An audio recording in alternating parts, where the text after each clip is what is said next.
Guys, welcome back to our new video. So in previous video I already told you what is list, and we already seen the list methods. That are only three methods we seen that. Okay, because this video is very lengthy, because I am also giving you the theory. That's why it will be become a lengthy. But don't worry, today we will focus on the more methods on list, and in this video only I will promise you your list data structure will be completed within this video only. Okay, so yeah, so I hope my screen is visible, and we already learned the what is append, extend, and the insert method. So today we will moving forward with our next important methods. Means, for example, we already seen the adding, right? Now if adding, then definitely we need to focus on the deleting also. So deleting element in a list, for that also we have the method. The first is, always remember, pop. The second one is called as a remove, and the third one is called as a clear. Okay, so try to remember all the method names. Sorry. Okay, clear, and the first one is called as a pop. Now inside a pop we have the two use cases. If you've seen the example, then definitely you can understand that, but first you need to try to print that list that is existing. We already created list, so we have that list. Now for example, I want to delete an element. Okay, and by default I want to delete the last element. Then definitely you can go l dot pop, don't mention anything, rather than you can directly print it. And if you're noticing here, your last element is 33, so your updated list. Okay, try to remember your list is a mutable, so every time you are doing operation adding, deleting, it will be updating and it will be changing your existing list only. That's why it is called as a mutable. Yeah, yes. So your 33 last element will be deleted. As simple as that. Whenever you want to delete last element, you can directly go from the pop method.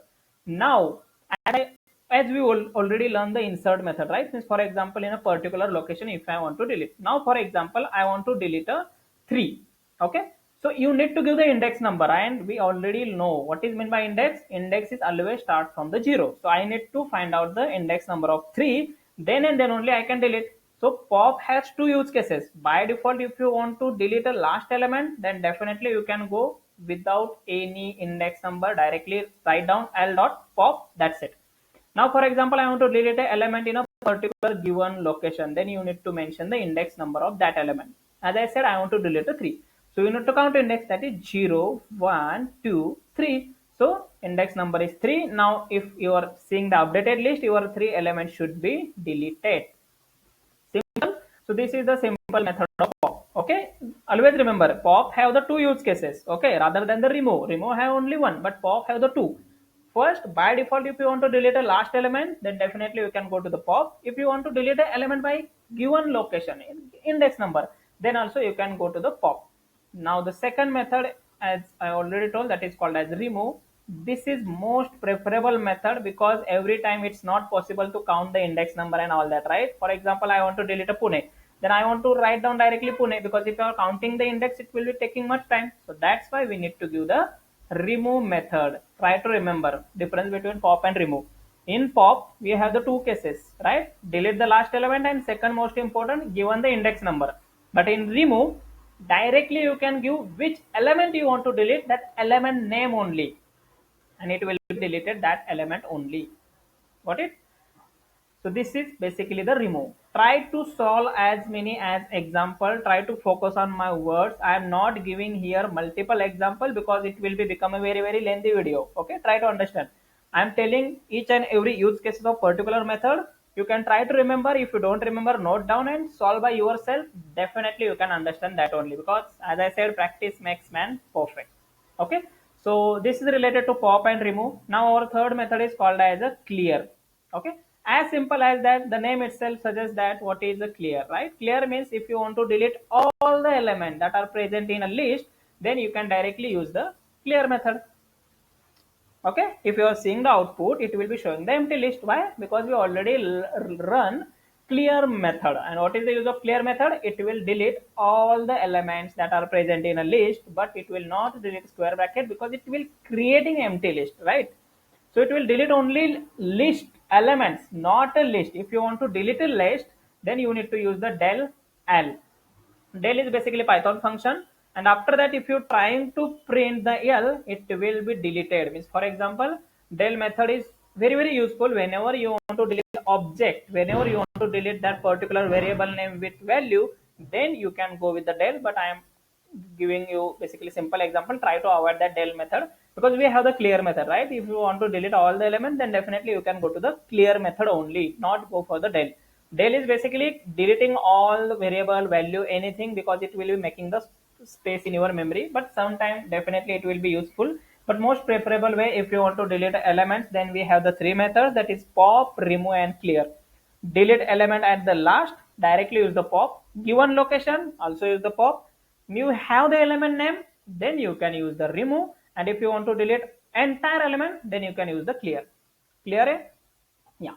Now we can give at least two more methods. And try to remember, I will not telling you reverse and sort method, because don't use that method. This is very bad practice while learning the list. While learning not only list, in every data structure, try to avoid that type of method, that is called as a reverse, and the second one is sort. Why? Sort is only basis on the, for example, in your list you have all the integer number, then definitely you can sort that. But what if you have the element that is collection of integer, floating point, boolean and all that, then sort method will be failed. So this is not preferable method to use in a list. If you want to sort, then you can make a logic. You will see definitely at the time of for loop, while loop, don't worry about that, but try to avoid that method. And the second is reverse. Reverse also don't use, because interviewer asking you the question like reverse the list, reverse the string, and you are directly using the inbuilt method, then nothing makes sense, right? So try to build the logic, and definitely we will building a logic, definitely. Okay. So as I said, last two methods are very important remaining about the list. So that's why I am creating another list. Okay. So as simple as that, I am creating only the four elements, and that is only the integer element. Try to understand it in the square bracket, so it is a list. Okay. And I'm creating list small, because you need to understand the particular method. So wait, I will also write here 4. Okay. So our first method is called as a count. The name itself suggests that the first variable name dot count. So what exactly the count method will be doing? For example, in my list, I want to count how many times 4 occur. Then definitely you can go to the count method. Variable name dot count. Inside that count, which element you need to count, mention that element name. That is, I want to count the 4. So I will run that. It will be given count of 4. So if you are seeing, oh, it's lucky, right? So it will be given 1, 2, 3, 4. So total 4 occurs 4 times. That's why it will be giving the count as a 4. Again, if you want to cross check, then again I am passing here count of 1. So in your list, if you are seeing here, the 1 is occur only one time. So if I run that code, then definitely it will giving the only 1. Simple. If you want to count the particular letter, particular number that are present, means how many times present in a list, then definitely you can use the count method. And the last method, index. So for example, if as I said, in pop method, we need to find out the index, right? Means we need to count the index where exactly, but we have the inbuilt method also. So don't need to like 0, 1, 2, 3, right? We have, do the smart way. We have the index method. Then you can directly use that. Now, for example, I want to find out the index number of 2. Then you can mention here element name, which element you need to find out the index number. You can directly mention that only, right? So as I said, indexing starting from 0. So what is the index number of 2? It should be 1. If you are seeing the output, it is a 1. And for example, if I am mentioning index of 1, right? So now everyone knows 1 at the first location. So indexing starting from the 0 only. So it will giving output as a 0. Now the most tricky question is here. I have 4 times, and I want to count the index number of 4. Always remember, whenever you are using the index method, it will by default counting the first occurrences index numbers, means this 4 index number, and what is that? 0, 1, 2, 3. So it should be giving you 3 only, right? But what if I want to find out the second? As simple as that, you just need to use plus 1. Is, for example, you know, first occurrences 4 index number is 3, you just mention plus 1. Okay. So here now one more thing here, always remember, okay, I'm index number is giving 4, that is means element name, and again I am giving the 4. So now try to solve that. Got it?